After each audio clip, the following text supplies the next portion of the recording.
We were living in this beautiful city. Everything was kind of perfect. And we just looked at each other and yearned for something more. We referred to it as Sleepy Hollow when we first got here. We pulled in and we got stuck like within 3 minutes. We could not access the property. We decided to move into a neighborhood, but we felt like something was missing. And then his grandfather, who was a farmer for many, many years, passed away.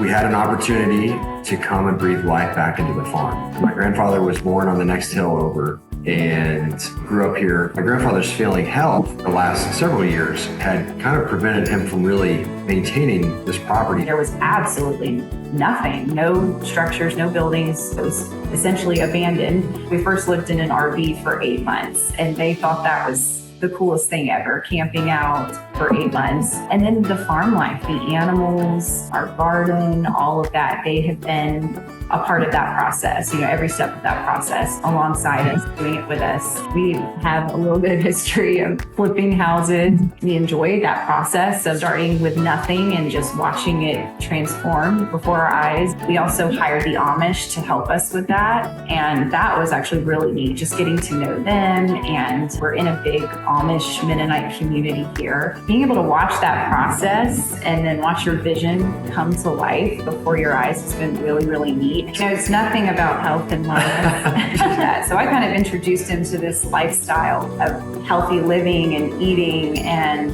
finally, I think you started to sort of adopt that, the same habits. And that's what kind of led us here to farming. Organic way of farming is kind of the old way of farming. Modern farming is very chemical driven. So to farm organically, you kind of go to the old school methods of farming. All of my equipment that I have, which I'm massively undersized, is old equipment. Like my stuff is from the 40s and 50s, and I'm having to weld on it and wrench on it and put new bearings in it. Our goal here is to create an ecosystem that would help support not just our family, but all the local farmers around here. Up here, it's very rural, very agrarian. Our nearest neighbor is over a mile away.